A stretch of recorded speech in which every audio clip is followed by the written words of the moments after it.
Hello, everybody, and welcome. Good morning from where we are, and good afternoon or good evening to wherever you are. Welcome to Agitation August. Excuse me. Hello. Why don't we say hello to Eloise? Hi. Thanks for having me. Yeah. I'm already familiar or Margaret's already familiar with me. For those of you who haven't seen me before, wait, hang on. Where's my camera? It's in the middle. I don't know. Whatever.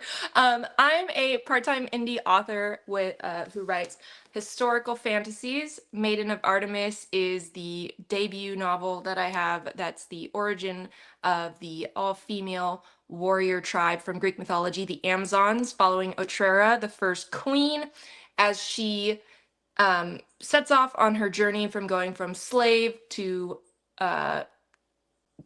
badass warrior queen who Bringer of Destiny. is tired of the status quo of the kind of society that she lives in, that patriarchal society, and starts questioning things and forming new ways of living, which is why when Margaret reached out to me to ask what nonfiction book I'd like to discuss, obviously, We Should All Be Feminists by Chimamanda Adichie came to mind. Yes. So Yes. thank you for having me, Margaret. Yay! So if you aren't subscribed, you can pop over to author Eloise Barr on YouTube and check out her links in the description. And most of the folks that I've invited on for Agitation August are booktubers, but I love having Eloise as an author tuber because I have like in each community. So happy to welcome both. So, Agitation August is about talking to friends on the internets about books that shook them up, as you saw in the intro, and agitated them. So, we saw a little bit, we heard just now a little bit about the patriarchy, and like maybe that is the linking thing between Eloise's books and Eloise's choice today. So, can you tell us, like, summarize Chimamanda's book or how you came to it? How about that? How it first came into your life? So first came into my life, I had a lovely friend tell me about her TED Talk. This is actually the essay that she wrote, that she delivered a very powerful TED Talk, which is literally just the essay that she delivers orally, which was amazing. And so I listened to it and it struck me so, like it spoke to me so much. I had to go buy the physical copy so I could reread it and highlight portions. And because at the time I had thought of myself as a feminist, but I couldn't really like define why it was so important and what the issues were associated with the gender inequality and the patriarchy that was such a problem to me. And she does such an amazing job eloquently and in a relatable sense articulating what the problems are with the way our at least Western society is currently set up. Agree. So. Yeah, I'm just gonna say hello to some folks in the chat. Catpot, excited to be here live. Excellent. Marion saying hello, hello. We've got a Richard in the house. Hello, Richard. Richard, hi. Richard best be on his best behavior, sir. Yes. No We've got naughty goose moderators in the today. chat. So Chimamanda Ngozi Adichie is an absolute living legend. So here for this one. Exactly. And I had the link ready. So if you have not seen her TED Talk or have the book in hand, they're the same basically. So I just put that in there for anyone who wants to watch it. And it's nice and short for those of you who are it's one of the intimidated. length. Yeah. Yeah. So did you read or did you watch the TED Talk before you had thought about writing? No, I had been writing before, but it kind of was happening at the same time. It was during that same time frame that I was, thinking about the feminism and learning about that and thinking about different ways that societies can be set up, like a matriarchy and stuff like that. And then since my fascination with Greek mythology, on one of my hour-and-a-half long bus rides home from my terrible corporate job, I started wondering where did they come from anyway? So that led me down the rabbit hole. So yeah, let's just credit her for getting me on the path of Amazons. Side note, just yesterday, I think I watched a Netflix series episode of Chaos, Kaos. Have you heard about Okay. that? Did you? Okay. Did you? Fair. Okay. I don't want to get too off piece. I'm warning you, they canceled it after season 1. Okay. It is good. But I'm warning you and everyone who's watching that that's what they do to good shows that aren't the usual background second screen nonsense, is that it just gets canceled. So it's really good. I enjoyed it. But Okay. be prepared to Be be prepared. like, not have all the plots tie up by the end, Okay. because All right. It's pretty funny. I just watched the first it is. episode. But yeah. Jeff Goldblum is amazing. Is amazing as Zeus. One of a kind. He's One the of a kind. best. He's so good. All right. Let's see. So I've got questions prepared and I want to make my way through most of them. But if the audience has questions about the book or Eloise's interaction with it, definitely pop them in the chat. So one of the things that Chimamanda goes over in this video essay is checking assumptions. Is there a recent time where you found yourself going, oh, I've assumed this, and now I have to go back and rewrite my scripts in my head a little bit? Because I feel like there's sort of an ebb and flow of that, where you're like prepared and then you're in the weeds, and then you're like, oh, receptive, and then in the weeds again. Yeah. So a lot of the assumptions that I make about, and I'm assuming that you're kind of inferring to assumptions about other people. A lot of the assumptions that I make are either related to a person's intentions or a person's intelligence. Either assuming this person is, I'm an accountant, so this person's a CPA, so that means that they're good at accounting, and then I'm wrong because they're bad at it. Okay. Or the most recent one was when you get the cold call messages on Instagram, and I just assume that they're a scammer, and so I either ignore them or something. And a aspiring self-published author reached out to me and asked me for advice on how to have a successful social media platform, and my immediate thought was, what are you talking about? I do not have that. And why are you asking me? So you obviously are a scammer and you obviously want something. So I like brushed kind of them off and didn't really respond the way I might normally would if I knew that their intentions were genuine. And then I realized after a couple of messages, like, oh, this isn't a bot. This isn't a scammer. Like, this person is genuinely interested in trying to learn something that I cannot teach them. So I had to check my assumption and respond in a kinder, more like, hey, thanks for your kind words, but you should go look at this person and this person and this person instead of me, because I'm not the person. But I'm also the source of a lot, making people check their own assumptions. I'm redoing my house. So I was at Home Depot the other day, which is a hardware store here in the United States, and I was buying a 4x8 piece of 1/2-inch plywood. I was by myself. I have my truck. I'm wheeling it out to my truck, and an older man parks next to me, gets out and says, do you need any help with that? In that, sexist, not intentionally sexist, but the microaggression kind of way. And I was like, nope, I'm good. And he's like, okay. And he kind of lingers, and I just pick it up and I put it in, and he was like, oh, okay. And he walks away, just his flappers were gassed. So how about you? What were some of the most recent assumptions that you've had to check? I was thinking less about people. Okay. And more about the systems and how I like limit my own reach or possibilities because I assume something is unattainable or impossible. And so when I think, I guess I think about bigger picture stuff, like I assume it's going to be really hard to, I don't know, get a certification in something. And I think this might be related to what we talked about yesterday on Rachel's stream, because I do make attempts to participate and build up local community. And even when that involves like talking to strangers, I find that there's this big like invisible lip that I find it hard to get over and like address people. And I think it's because I'm assuming that, you know, they're going to be busy. They're not going to have time. They're going to be, you know, I don't know, mean spirited. And so I get a little scared. So trying to lay those to rest is a constant battle for me. So, Yeah. But yeah, so just thinking about yesterday's comments, still lingering. So the conversations and many different live streams are still going on in my head. Well, I like that. And then it all kind of meshes together, and then you can have a Yeah. new insights into the world and stuff. Yeah. I don't think I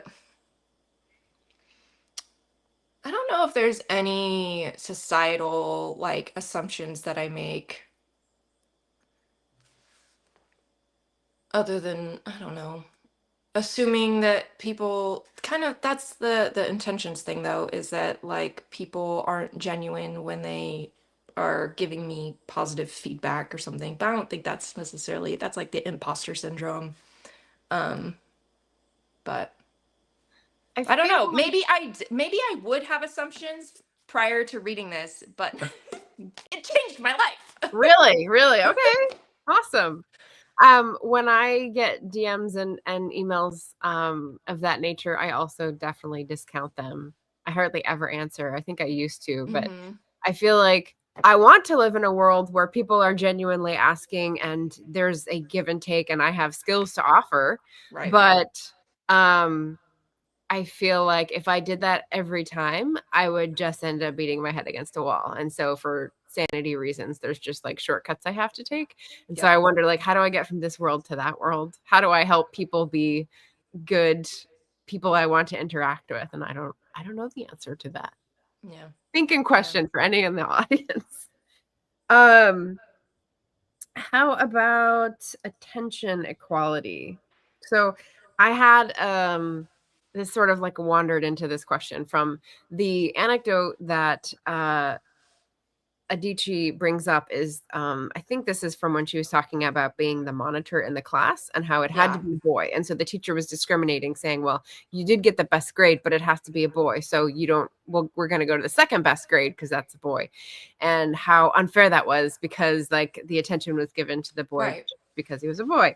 And I'm thinking about attention and sort of status being given in the age of advertising. So it's definitely playing to our id. It's definitely playing to like the unconscious urges that we have when we're paying attention to things.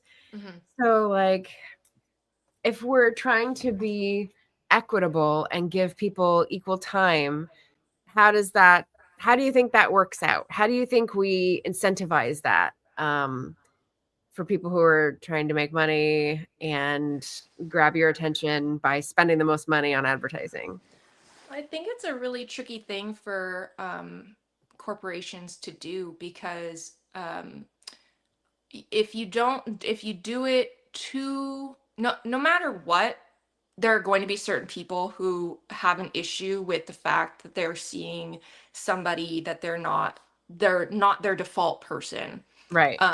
Like the Cheerios commercial where there's a mixed kid and the dad's black or something like that. And there were people that were like, meh, how's or like the casual kind of stuff, just incorporating the different family dynamics or things like that.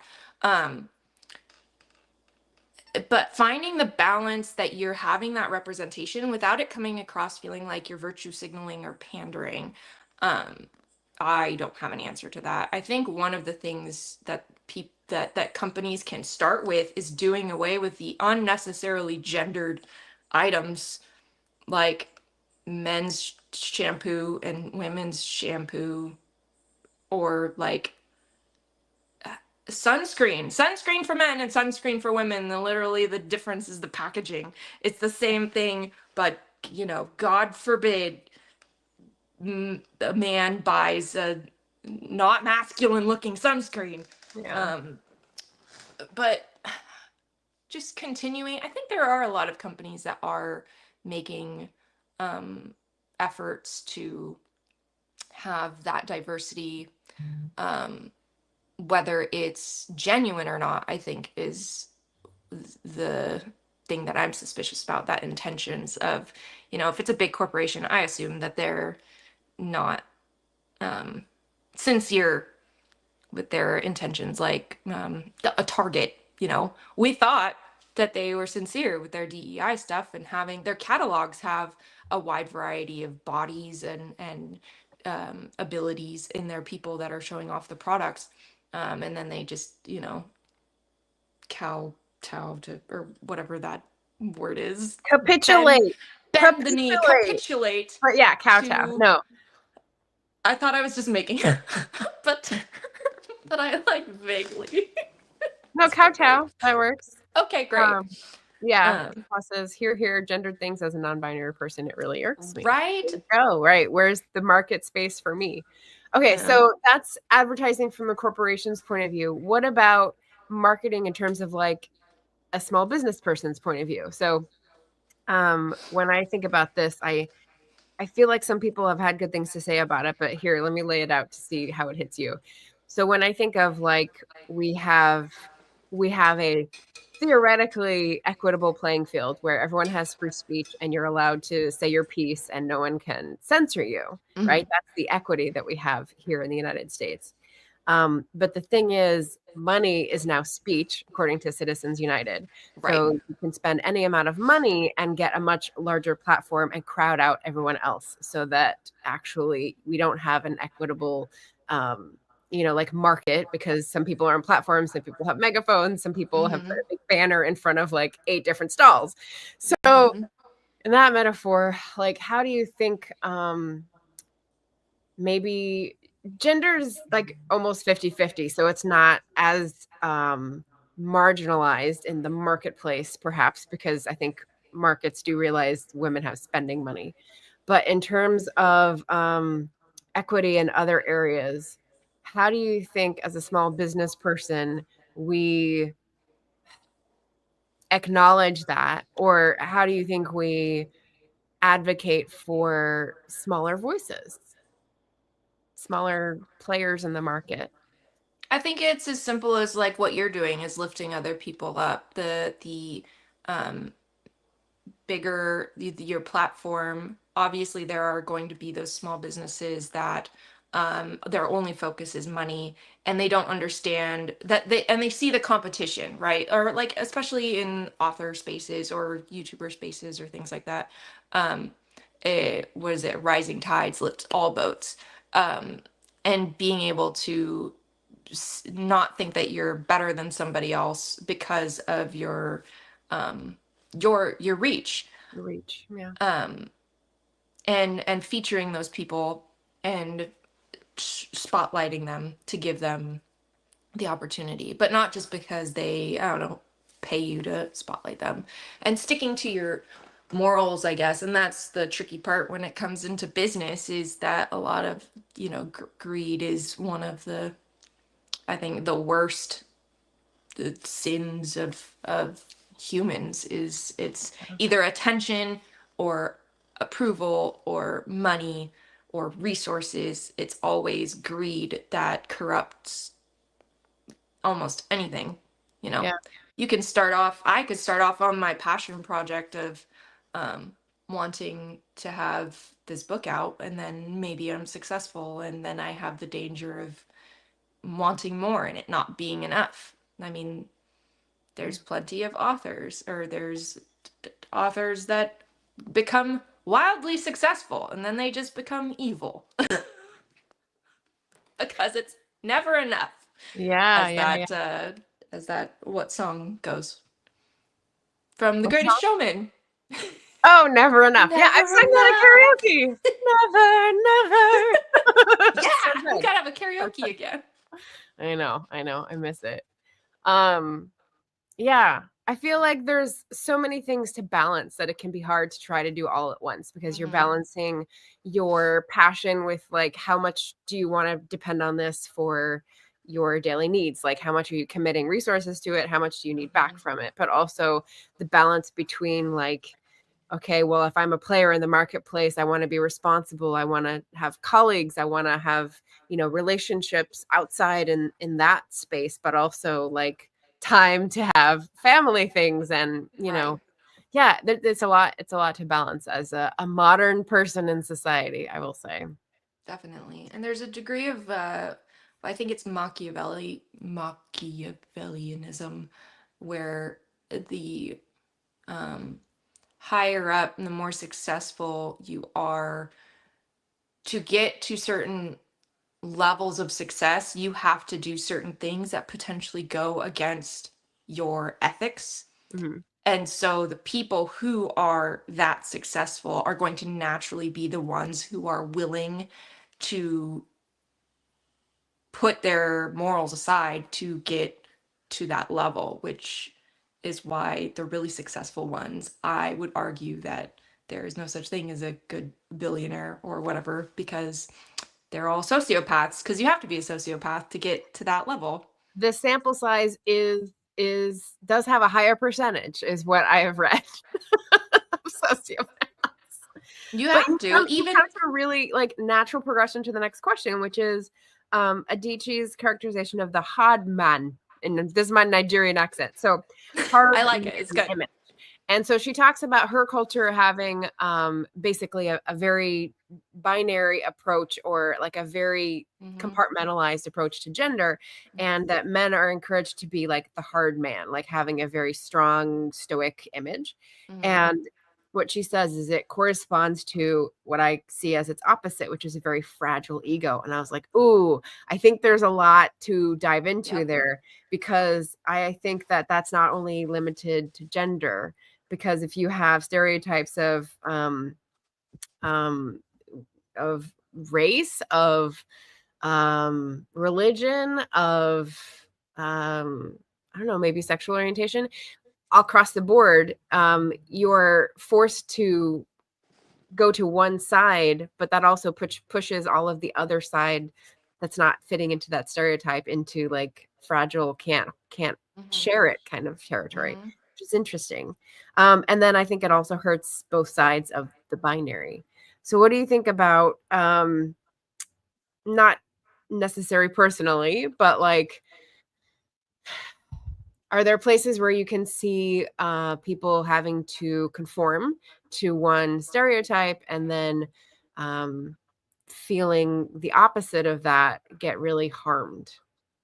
Oh, 100%. Yeah. Both personally and just in society as a whole. I think the fragile male ego with the toxic masculinity unfortunately hurts men as much as, if not, it hurts women as much as it hurts men, and it hurts men more than what they want to acknowledge or realize. Because of that fragile male ego, we can't say, yes, our ego is fragile. It takes a big person to acknowledge, like, I've been conditioned to feel this way and it's harming me. Mm. It's, not doing me any favors. Um, I have a son who's 6 now, and he still loves rainbow, and he loves all the colors. And you show him some shoes or something, and he'll pick out a pink glittery one as much as he'll pick out something else.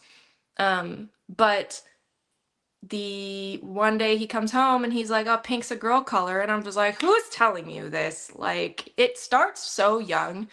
And I don't know if I would be as passionate about it if I didn't have a son that I'm trying to prevent from having the being impacted by the toxic masculinity and the male ego.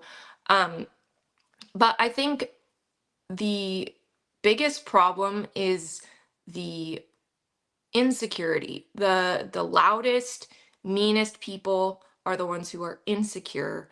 And um if you're insecure, you're spending all of your time and energy worrying about what others think of you instead of doing anything to change something that's important, right? It's a system that's been designed outside of it's like a multifunctional system of, you've got the capitalist aspect to keep the masses busy in their phones and not thinking about it, but it's also a system designed by the elite to keep people worrying so much about what other people think about them and how they are perceived, that they can't actually change things because the things that are in place are harming them. They're actively harming them, but they're so busy worried about being perceived as a hard man that they don't have the time or the energy to go do that. And it's just drives me nuts. And you could see that in the relationship aspect, the the people who complain about that they can't find a partner or whatever, that they're,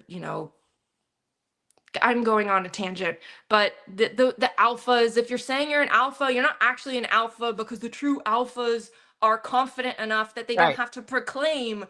what Right. they are. You have the walk softly and carry a or talk softly and carry a big stick. The louder that the people are, usually the more insecure Mm. and hurt, but then at the same time it's like hard to feel bad for them because they're just jerks. So it's like, or Yeah. bullies, the Yeah. Yeah. bullies are the ones who are, the bully kids are usually the ones whose mothers didn't love them enough or bullied Case at in home. point, anyone you're thinking of. Yeah. Yeah. Leadership. And they're just overcompensating because they're just so worried about, if more people just were their unique individual selves, um I don't know if that would necessarily 100% be good for society, because there's definitely those people who are like, my unique self is being a bad person or doing these bad things. Right. Serial killer. So there is a certain level of peer pressure that's good to ensure a cohesive society and a, well function, like, it's not socially acceptable to urinate in public. So Right. let's not do I that. mean, unless you're in France. Right. Oh my God. Um, Ah. but as far as like clothes or something, I've always lived my life of like, if somebody else isn't hurting me physically, me or somebody else, if they're not hurting anybody physically or financially or just like emotionally destroying somebody, I don't care. I don't care what you do. I don't care what you wear. I don't care who you love. I don't care what you buy. It's when you start impacting me financially through taxes, or me physically like breaking into my stuff, then we have an issue. But too many people care too much about stuff that they should not. That they They should don't have mind their say over business. because Yeah. everyone should be free. Yeah. Yeah. I had a thought in the middle of that, and then I've Uh-oh. forgotten it because I've Oh no. followed too many different tangents with you. So Sorry. I'm gonna see if it comes back, and I'm just gonna go to the chat to say hello. More people. Yes, Richard says he's in favor of a more ethical flavor of capitalism. I know, Richard. That's why I like Richard. Marianne Even if saying he's it's a naughty goose. hard to believe that Google's motto was once "Don't be evil," which Yeah. I didn't know. That's interesting. There's When they're actually a book. small. There's a book. Is there a book called Don't Be Evil? There was something recently where it came across as a book title. Kappa was saying a good example of the hard man thing would be a Thai film they watched last night called Hunger. Very good. There was this, oh sorry, after you go through the chats, there was something No, that I just sort of catching up realized. with our conversation so we don't forget what they're talking about. Richard agreed. A lot of what's expected out of a man these days. It is and I don't think it, I don't want to be interpreted as being like a man hater. I mean, obviously the Amazons weren't fans of men, but like, I love men. I'm married to one. I've got a son. I've got male friends.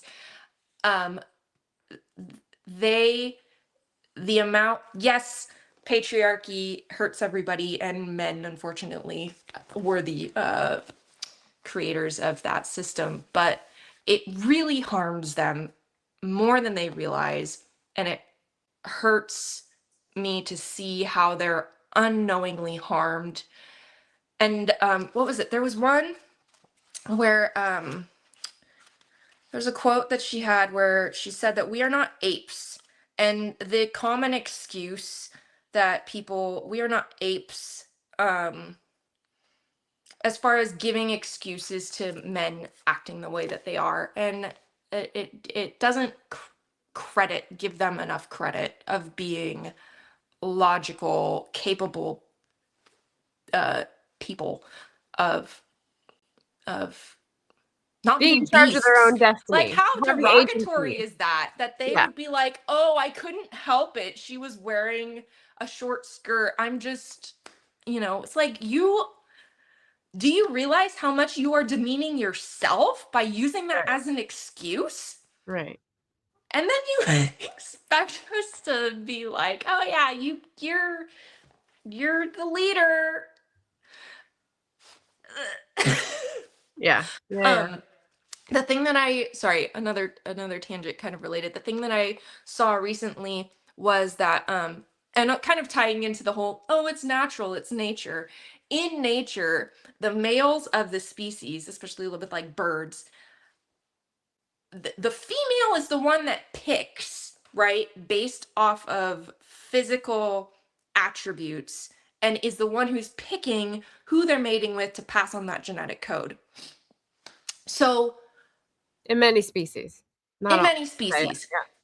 And the thing that I saw was suggesting that the reason why, or the kinds of men who are so vocal and like the incels and are so angry with women, is because they are not getting picked, picked.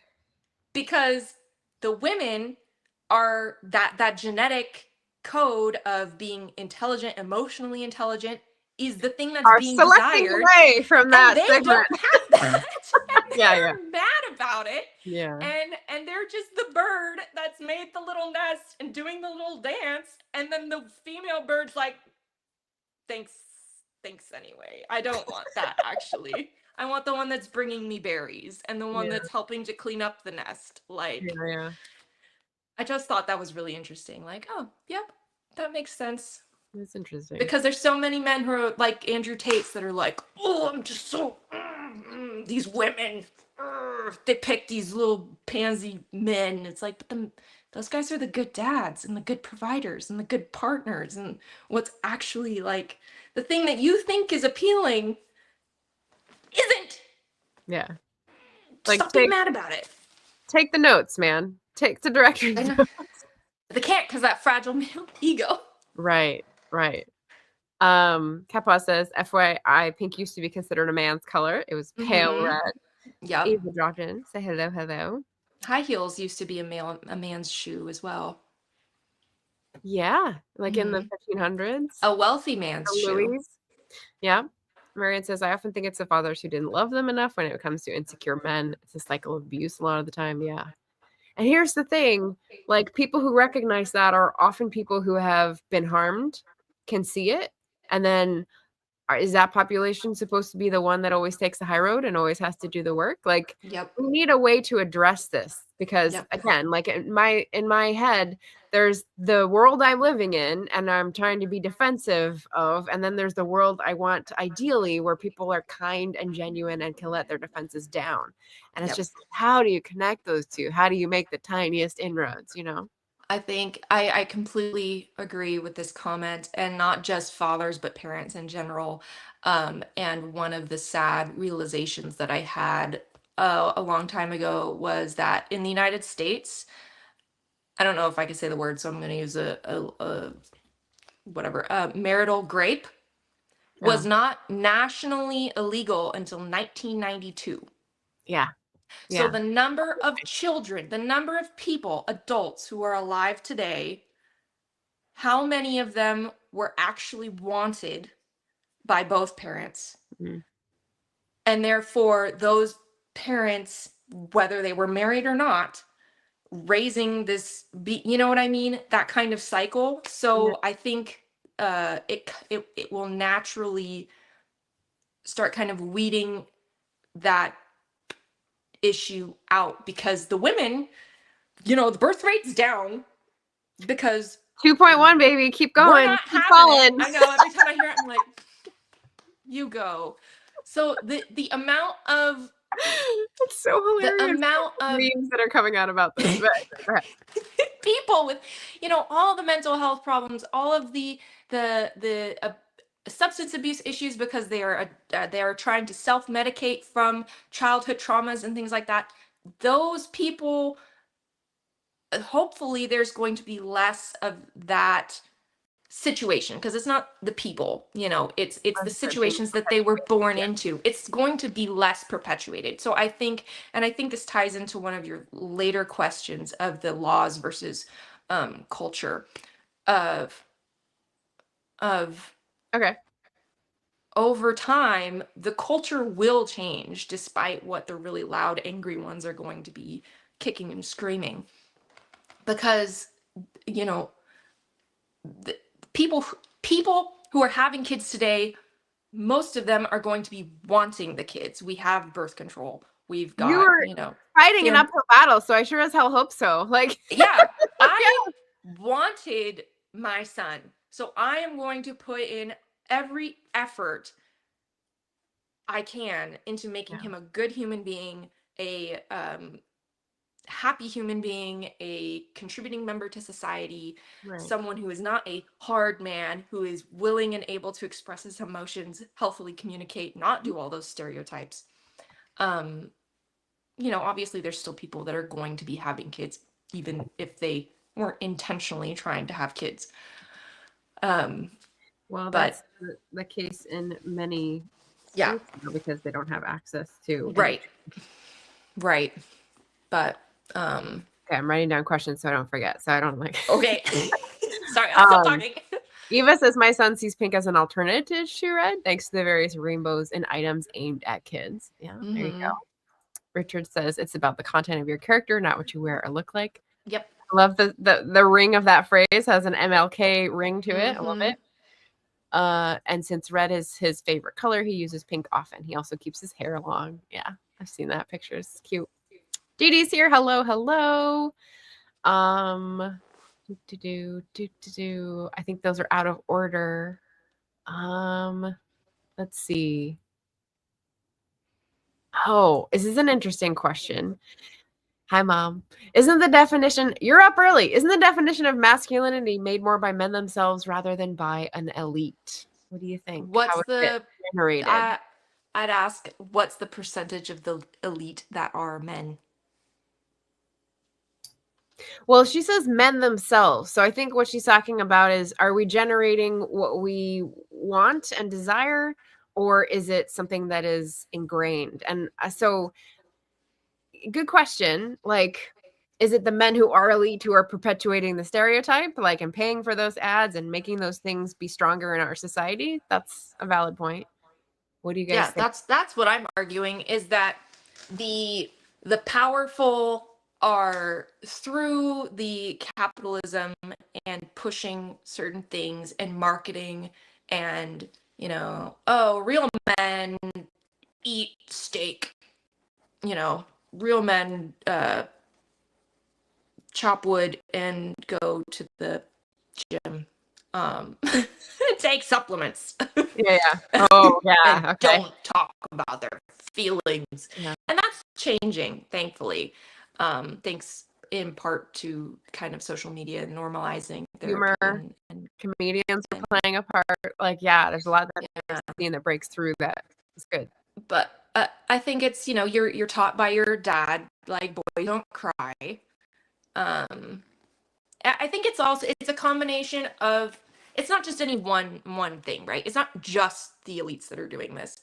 It's definitely, I don't think enough people recognize and acknowledge the fact that so many of our issues is not brown versus white, or one gender versus the other. It's the wealthy versus the poor, and they're going to do whatever it takes to keep the poor distracted and fighting over whatever so they can't kick everybody out. But the generational trauma is something that, thankfully, I think millennials are really putting an end to. But I think that's connected a lot to the toxic masculinity as well. Here's a sidebar from mom's question about elite is that I think that the elite has made masculinity what the working class male can hold on to. And that's what's made it so dangerous, is because they're depriving them of everything else, of respect, of worth, of, the ability to earn a living wage in some cases. And so if that's the only thing left, but Dee Dee has another question here. If that's the only thing left, then you're going to cling to it even more desperately. Yep. So Dee Dee's point is that don't forget the toxic patriarchy has survived so long because it's being upheld by some women. And I would say white women. We're white women here. Sure. Yeah. A lot of white women are directly benefit from the toxic patriarchy. Mainly, I would argue the ones that have been brainwashed by the church. Not to get on the topic of shitting on religion, but the church does a real good job at brainwashing women to be subservient to men, because that's the role, right? You have the Jesus, and then you have the man, and then you have the woman with the umbrellas or whatever the hell it is. But also, sorry, I can't remember if this is family. No, I say no kids on all my videos. So. I'm sorry. I'm censoring myself a lot already. No. But the trad wives who are like, yep, this is fine, and don't at all see the problem of it. They're benefited by it. Yeah, and so until they're not. Right, until they're thrown under the bus. So just to tease this apart for people who aren't familiar with the sort of theoretical underpinnings, patriarchy, I feel like I don't, in my mind, have a clear view of like what is nested into what. But in terms of intersectionality, we have patriarchy, which combines racism and sexism into like a souffle, right? So there's things built into the terrible souffle, which include making the non-white men population fear and resent each other, and so they play against each other. And so there's lots of things happening to keep white men in power, because the society was built as a patriarchy, which religion enforces, which capitalism enforces, etc. Just for definitions and like theory stuff to put out there. I completely agree with you. And then I think one of the things that unfortunately a lot of the classism too, you go ask a lower class man and they'll tell you, oh, I don't have any benefits. I don't, the men's rights kind of thing. Because they're confusing that they have the leg up because of their gender, but they have a leg down because of the class. And they only see this because what was the other thing that she talked about? She talked about that men don't see the gender, that they don't see the issue because they're not really looking for it. Whereas for girls, it's really shoved because in you your can face. afford to be blind when you have the privilege, right? If you're only seeing what you don't have access to, you're not. I don't know if visually looking behind being blind to something is a good metaphor, but you can't see all the things that you did not have to fight for because you were able to access. Right. And that intersectionality, like as a white woman, yes, I have the certain things going against me because I'm a woman, but man, I have a lot of things going for me when I'm white, which sucks, but also like sucks for everybody else, but also, I don't know. That's a hard one to be part of. Right. It harms both sides in this as well, I would say. Yeah. Mary has a quote, I'm not sure who by, "We're lucky women want equality and not revenge." And you're like, yeah. She says, I laughed when I first read that, and then thinking back through history, yeah. Yep. Yeah. Yep. Yeah, totally. We're gonna get some revenge. We're gonna live out our fantasies in fiction. Wow. All right. Eva says the man card is a red flag for sure. And then to expand on that quote comment, to expand about the cycle of abuse comment, I go so far as to say who abused them, emotionally at least. Neglect, probably physical or worse. Maybe. Yep. Yeah. Diane says, sorry. Oh, nice. So Diane went to listen to Adichie's talk and we'll be on Team Replay. Appreciate it. Yay. You. Well, we're halfway through, Margaret. I think you need to say the word. Oh, okay. Yeah. Word. Okay, so spotlight time. What is your word for the bingo card people in the audience? Since I'm an accounting nerd, I chose amortization. And someone looking at the bingo card might actually be able to like guess that one, but I'm glad. I like it. So I'm keeping track. We've had one bingo possible so far if you chose one of the cards. So let me find amortization and push that button. And that's reducing the value of an asset or liability over time. Nice. I had a hard time saying that for the longest time.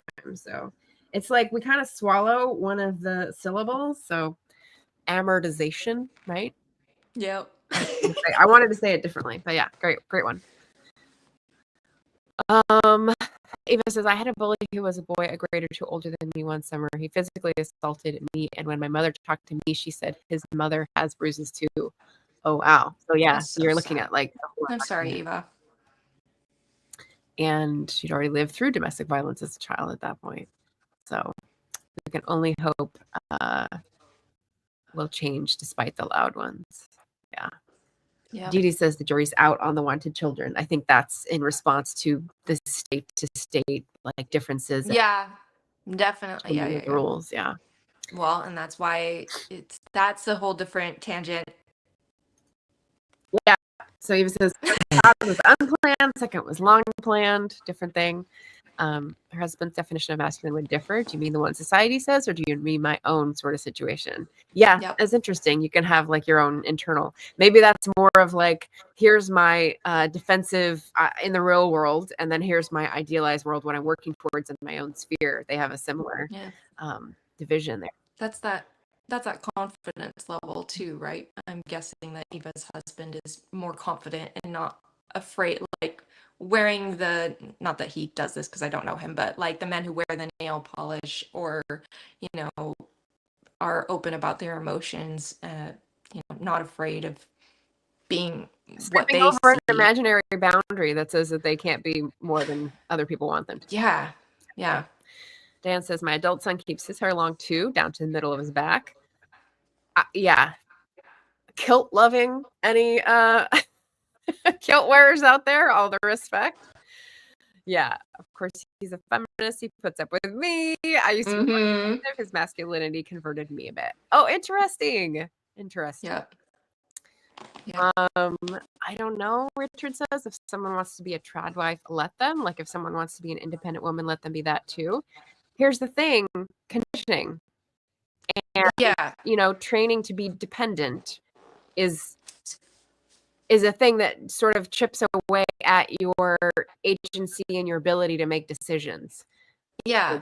I'm not necessarily advocating that people shouldn't be trad wives, but the idea scares me, not that I feel personally threatened by it, but it scares me for them.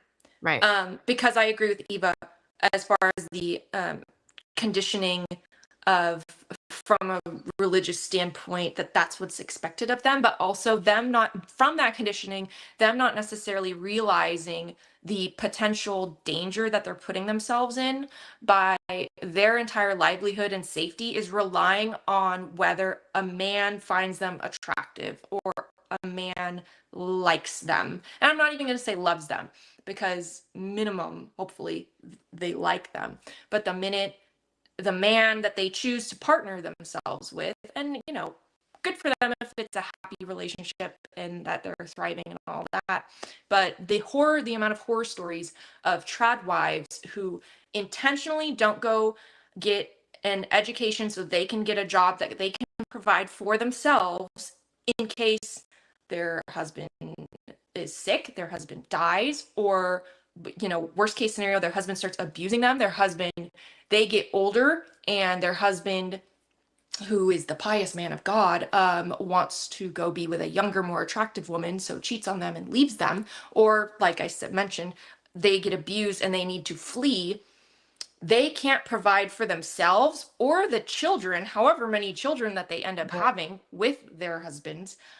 That's my issue with the trap. I Right. don't care what religion you're practicing. I don't care that you want to be a stay-at-home mom and make sourdough all day or whatever. Right. It's the fear of the safety that they are unwittingly tethering themselves to a situation that is going to result in direct harm to themselves or their children.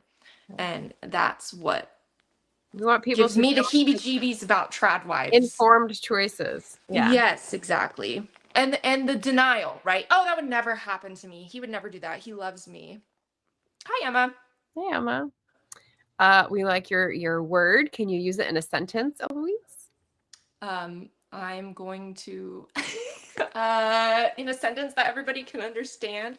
Um, let me I need to make an amortization schedule to be able to book a journal entry for That the doesn't help with the definition. Let's software. try.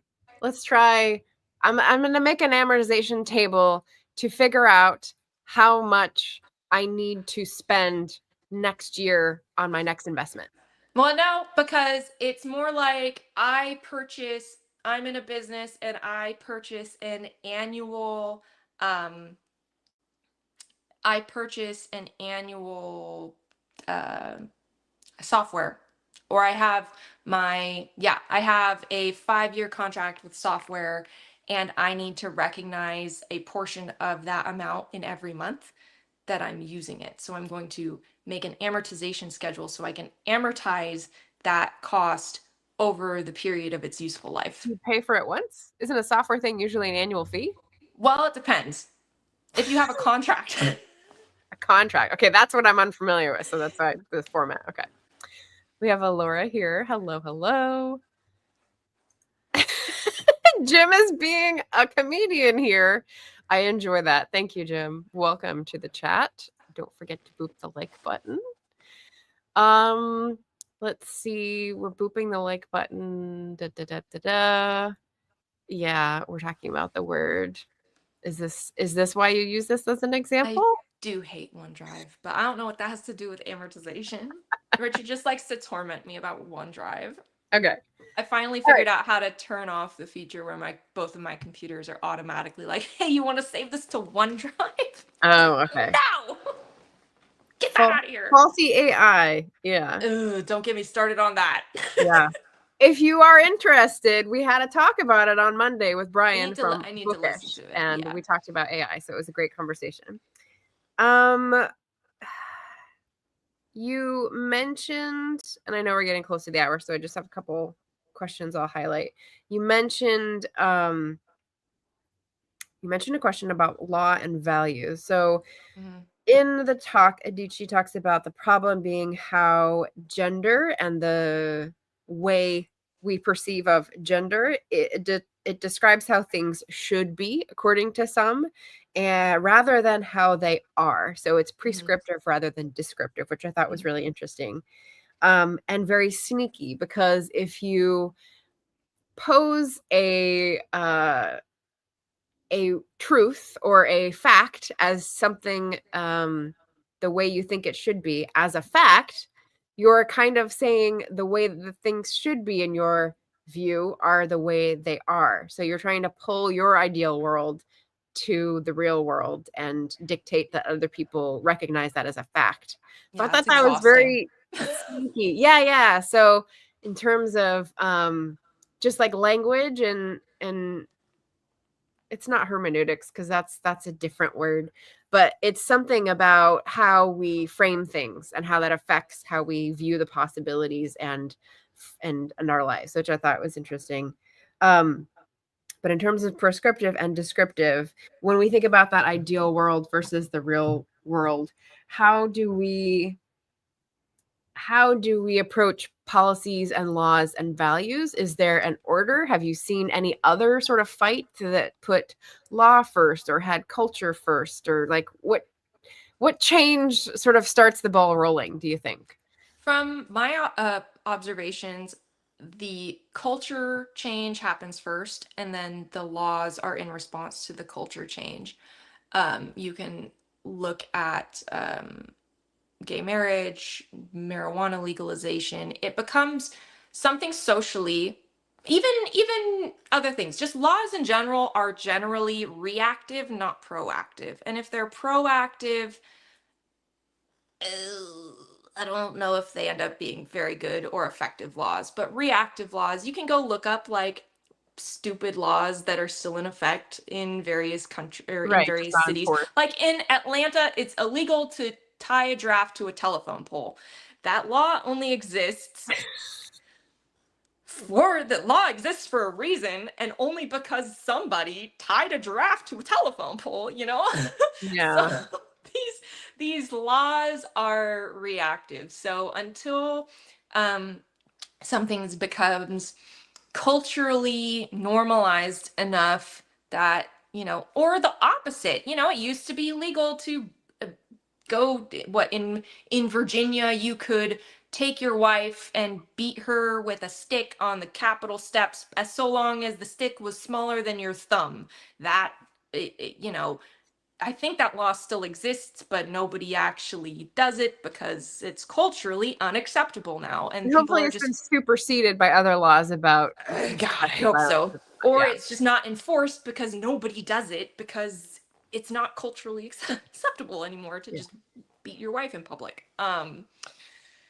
But so for social things, um, I think the culture has to be, it has to change. And unfortunately, in this age of technology, we have grown so accustomed to the instant change, the instant gratification, the instantaneous nature of it, we forget that these kinds of changes can take a long, long time. And it gets frustrating because we feel like we're taking steps forward and then we take steps back, Right. like with They can trans change pretty rights. quickly, actually. We're But then moving there's super backlash. fast. I mean, look at like gay Oprah, marriage, Oprah. or Yeah. That's what I was going to bring up. Yeah. look at all that. Like things were illegal for things were normalized for a long time. Back in the 90s, there was that apprehensive, like, ooh, coming out kind of thing. And now it's like, oh, okay, all right, cool, why are you telling me? It's that people, a lot of people, obviously there are some people that are still like, oh, get out of my house. But a lot of people are that indifferent about it, and that is 30 years plus, 40 years in the making. That I don't think, when I was in high school, like in 2010s, I could not have told you a single thing about a transgender person. I knew like transvestite and transsexual kind of stuff. But that the gender identities were not a thing 10 years ago. Right. And I'm not saying that they're not important, and I'm not saying that they're not valid. I'm just saying that we're Culture so change. used to all that instant stuff that, it takes a while to get the ball rolling for that kind of thing. Yeah. Or even weed. People were smoking forever. Long time. 70s. Before then. Right. And it's a similar thing to different gender identities. I think in Yeah. certain populations it was taken as a given, but that Mm-hmm. wasn't mainstream. And so there Mm-hmm. was a lot of cultural work to do to bring something that is minority numbers Mm-hmm. wise Yep. pursuit or Right. issue, and then bring it Right. in the mainstream, have it discussed, have it debated, have it be like spotlighted before people get used to the idea, before people sort of understand what's going on, before Yep. people form their opinions about it. Yep. Maybe they have a gut reaction to something, and then they learn about it and change their mind, or maybe they never change their mind from the gut reaction, but then they have to bite the bullet and be like, oh well, that's legal now, so Yep. Yep. go on your merry way. And yeah. Yeah, Yeah, and a I lot was of gonna times the say, Eva, there's the weed for which Oh, one? Unfortunately, a lot of times the gut reaction to new changes is reluctance and hesitation and fear and anger, yeah, because people are creatures of habit. Especially the older you get, the less you're inclined to accept change and things. It's just the amount of energy, I think, that people have. I don't know. look, there's even now for me, there's things that I'm just like, I'm too old for this. The That's a slang book. or That's a the book new now. tech Too old for this. or whatever, I'm just becoming the crotchety old person. Like I still have that, if you want to dress or you want to tell me that whatever your gender identity is, that's cool. I don't care. But there are some things where I'm like, I'm too old for this. I can't keep up. So Emma had an interesting question when she came in. So about the tradwife debate, which I thought would be interesting to, I guess we'll close on. They're tethering themselves to their partner in life, though. I mean, there will always be terrible people, but what's the point if you don't trust your partner completely? So I'm not really sure, the angle of this, but I'm trying to like process it together with people. So if we think we want people to make informed decisions, and so we don't want people conditioned so much that they put themselves in a dangerous situation. Emma is saying, what's the point if you have no trust in your partner? Like, is she saying, What's the point in getting married if you don't trust your partner? yeah, maybe? I don't know. What do you think? I think there's a difference between having a partner that you are choosing to couple with and commit your life to, and making the choices to make that work, and trying to work through both your growth and your partner's growth through your seasons of life. But choosing to be 100% dependent on another person is what personally scares me. I got engaged when I was 20, I think, and I was still in college, and it scares my mom, or my fear is something that my parents had too, is that they were afraid that I was going to stop going to school and go get married and move across the state and then not be able to take care of myself if need be. And it's not even, Emma, it's not even whether they're a terrible person. Like, what happens if your partner passes, God forbid, or becomes infirmed? Like, you being 100%, and I'm not saying that like stay-at-home moms are, it's a bad thing to be a stay-at-home mom, but being able to jump in if you need to for whatever reason. And some of these women, and I'm not, obviously women are not a monolith, that kind of thing, but some of these women just are like, whatever, Yeah. I'm just gonna be on the teat of my There's a husband. line, right? There's a line that I'm not sure where we would place the line, and people may place it in different places. But what makes me nervous, at least, is knowing that there is gender inequality in a marriage. So you may trust each other to do your respective roles. For example, the man will be the provider and have a job, and the woman will stay at home and be the mom and raise the kids.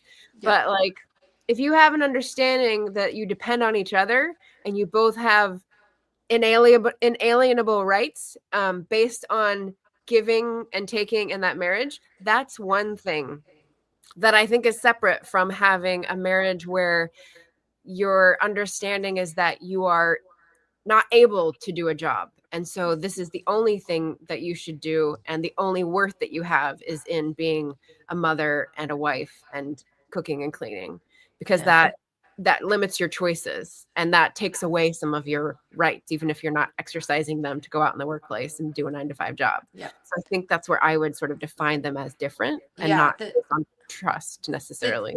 The difference between holding your partner's hand and walking through life versus you having a manacle on your wrist and them holding the chain. You're still tethered to each other, but in the trad-wife situation, the man is the one with the ultimate power. It's not, she might think that has the choice in staying home and not working. She's choosing to not work, but in reality, if she chose to go work, also not even getting into the hypocritical Economics. nature the hypocritical nature about how half of these trad wives are on Instagram and they're not actually trad wives because they're actually getting income from their stuff. Right. The ones who aren't on the Instagram and YouTube and that are actually making money from this. But the and it's not even the trad wives, it's even like the normal traditional marriages where there's that sexism of, well, she can't make more than he does, or you have a child and it's assumed that she's going to stay home and take care of the child, or the distribution of labor, or the men who want the trad wives and the wife who does it all, but then also she needs to work, but also like she's going to be 100% reliant on my income, but she can't go buy what she wants. I'm going to dictate. That's another thing with the trad wives, is because it's the level of control. Instead of it being a partnership, it's a controlling, toxic kind of relationship that she's convinced herself is natural and okay. So it's, it's not just because a woman is a stay-at-home mom or a stay-at-home wife doesn't make her a trad wife. There's that difference, and it's the control of the it's totally fine, Emma. There's the specific definition that these conservative religious women are embracing, this trad wife, the traditional gender roles where she stays at home and she does all this other stuff and he's the primary breadwinner. And there can be those relationships where he makes all the money, and then he gives her the money and she manages everything and she can spend money on what she wants and all that other stuff, and there's not the guilt associated with it. And there's been historical societies and cultures where that's happens, where in, I believe, Viking culture, and I think ancient Japanese culture, or even current Japanese culture, not all of them obviously, but where the man makes all the money and is like, here, you do with it what you want, you run the household, you buy all the groceries, and then she gives him an allowance even though he's the one making all of the money. But I would argue a lot of trad wife relationships do not have that, where he makes all the money, he controls all the money, he gives her a little bit of spending money, and she's lucky if she gets to go out by herself for an hour, maybe once a month, to go grocery shopping by herself or something like that, and she thinks that she is living the high life. I would say in that previous thing where you were talking about the Japanese model, where it's typically the men breadwinners and the women who are managing the household expenses, I would also ask if both positions are as respected in the culture, because that's important in terms of gender equity. Eva says, I haven't worked since 2008, but I did obtain a degree and have been given plenty of time to pursue my own interests. Also, he still cleans and parents and things. And trad wives wouldn't be able to say the same, by my understanding. So yeah, that makes sense. So trad wife for Emma is someone who chooses to be a wife in a certain way, not completely dependent, but trusting completely, certainly in terms of money, for example. I'm just not sure who you're referring to, because I've never met anyone like that, though I'd probably be described as a trad wife, I guess. No, Emma, you would not. I think it's a uniquely American thing. Yeah. At the moment, of the, just wait till it spreads to your country. At the moment, hopefully the virus doesn't spread. It's a very evangelical kind of, and it's a pushback. It's the counter, it's the evangelical kind of counterculture to the independent women who,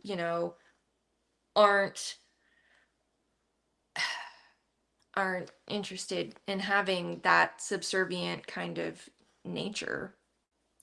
Marion says there's a ton of them on YouTube teaching people not to talk to anyone in their husband's presence. So 5-second search, you'll see. If you want to dive in. Again, not necessary, but you're not who we would include in that category. No, I would not at all include you in that, Emma. Also, you don't even fit the definition anyway, because you work. You have a business. You write books.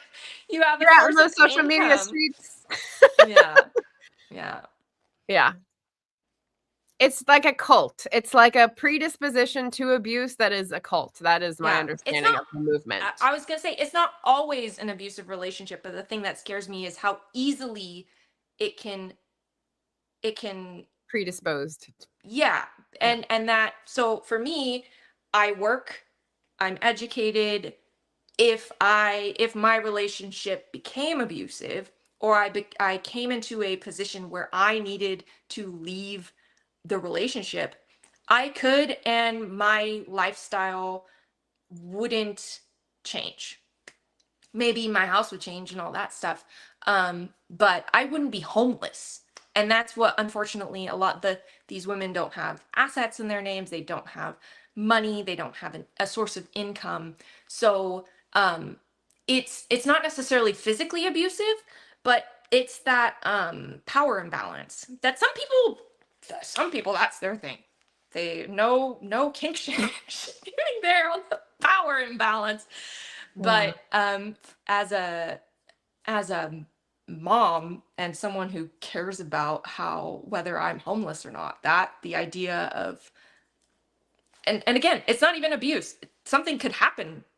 Like if God forbid, my husband scuba dives. If he goes and does something and doesn't come back from a dive,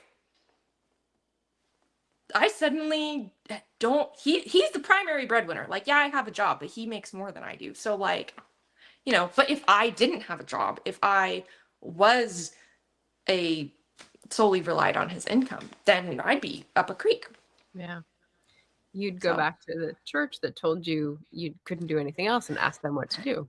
Go find another husband at church. Yeah, saying, yes, Emma, that's what it appears to be, but the influencers pushing it say it isn't abuse. That's what makes it dangerous to young girls and women finding their way in the world.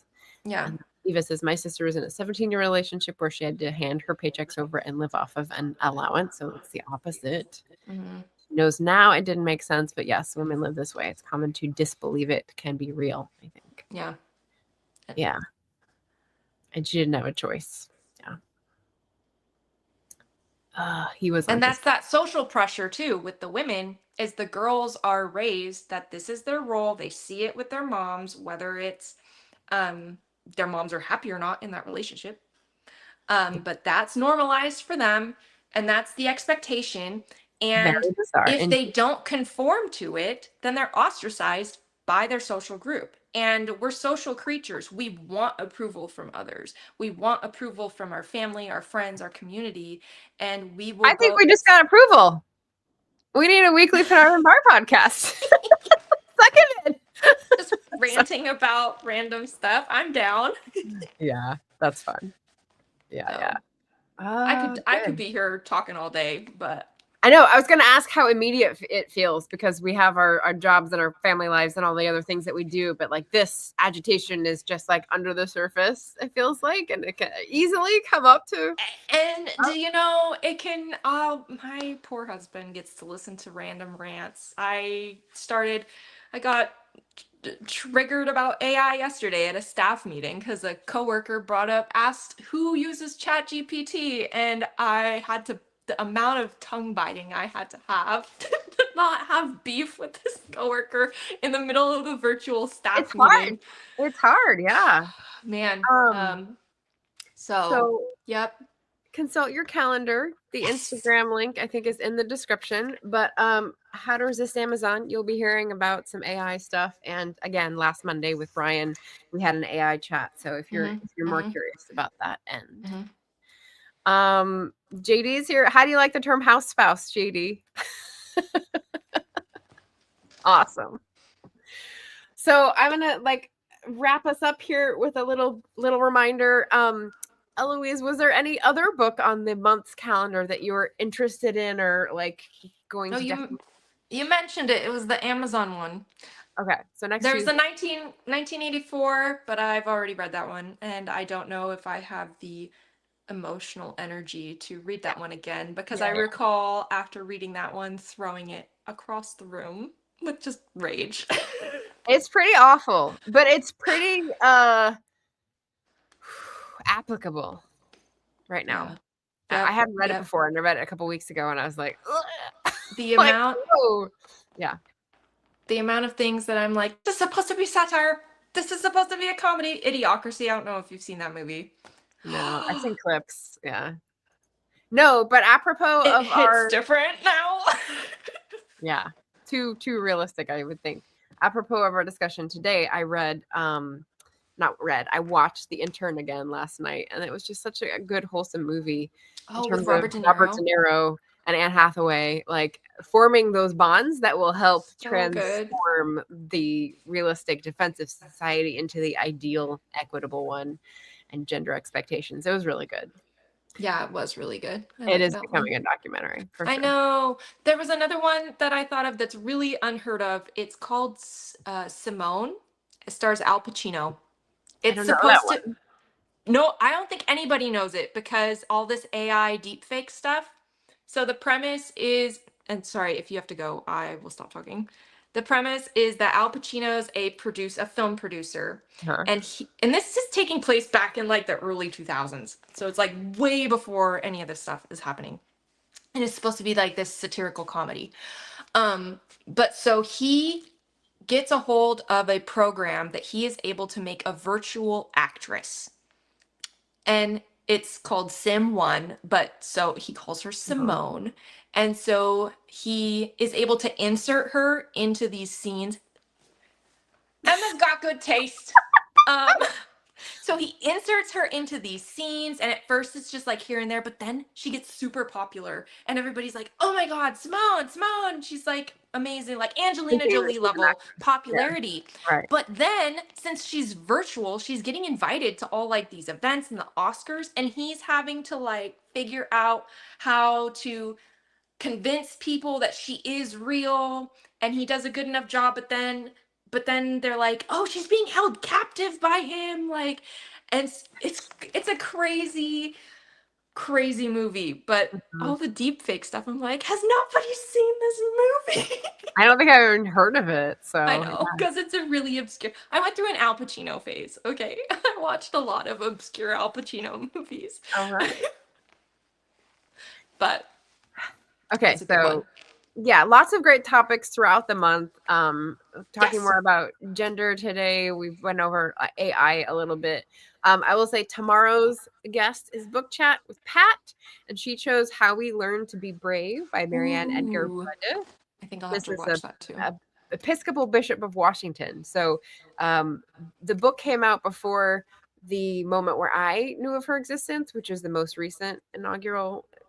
Well, if she's the author, 100%, I'm going to be there for that. But yeah, she was scolding him from the pulpit, and everyone went, "Oh, good." So much. You had to listen to it, but yeah, so that is more about how we make decisions, which I found very difficult to bring myself to the page because I hate making decisions. But it was from a religious viewpoint, which was even like a double twist interesting for me because that's sort of a hot trigger for me that I don't like to. So it was an interesting read, and I have lots of things to say about that when I talk with Pat tomorrow. So then I'm gonna see you tomorrow because that sounds really interesting. Yeah, and I love her. I had never heard of her before either until then, and then I'm like, I'd go to your church. I'm not even religious. I'd go to your church. You're awesome.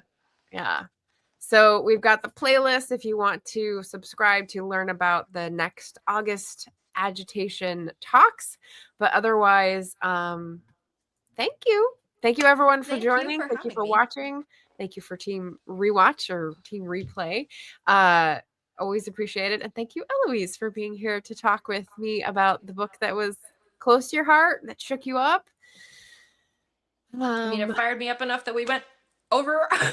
Over by a little bit. Yeah. Well, thank you for having me, and thank you, my people. There you go. All right, everyone, take care of yourselves, and we will see you again soon. Happy reading.